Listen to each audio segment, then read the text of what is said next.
Hello, আমি নিপবিথি। আর আজকে আপনাদের সামনে নিয়ে আসবো যে বুক রিভিউ সেটা হচ্ছে সৌমিত্র বিশ্বাসের 'হেরু 2'। 1 টা আমি কিছুদিন আগে এনেছি। আর 2 ফাইনালি আমার পড়া কমপ্লিট। আর আমি সঙ্গে রিভিউ নিয়ে চলে এলাম। সো কারা পড়েছো এবং কেমন লেগেছে অবশ্যই কমেন্ট করে জানাবে। জানি ইতিমধ্যে অনেকের পড়া হয়ে গেছে। আমি হয়তো একটু লেট।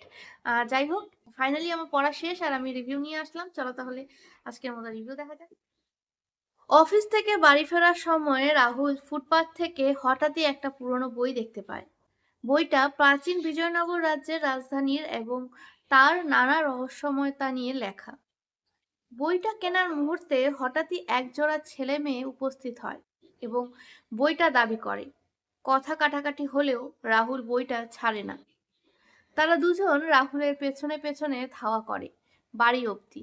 রাহুল বুঝতে পারে যে বইটা কেনার পর থেকেই তার নানা রকম অদ্ভুত অভিজ্ঞতা হয়ে চলেছে। এদিকে তার কলেজের বন্ধু কুশন আর মিত্রা তাদের রাজীব জেঠুর সঙ্গে এক অভিযানে হাম্পিতে যাচ্ছে। হয়তো সেখানে হেরুকের এক অজানা রহস্য উদ্ঘাটিত হবে। জানতে পেরে আর ওই বইটা পড়ে আগ্রহী হয়ে রাহুল ও স্ত্রী সোহিনী আর মেয়ে রুমিকে নিয়ে তাদের সঙ্গে যোগ দেয়। এদিকে এই রহস্যের অনুসন্ধানের খোঁজ পেয়ে প্রত্নচোরেরা এবং এই অভিযানের বিরোধী একটা গুপ্ত সংঘ সক্রিয় হয়ে উঠেছে। শেষ অবধি কি হবে? হেরুকের রহস্য কি উদ্ঘাটিত হবে, নাকি তা থেকে যাবে লোকচক্ষুর আড়ালেই?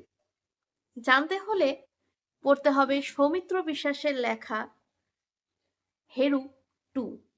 বুক ফার্ম থেকে প্রকাশিত, মূল্য মাত্র ৩৯৫ টাকা।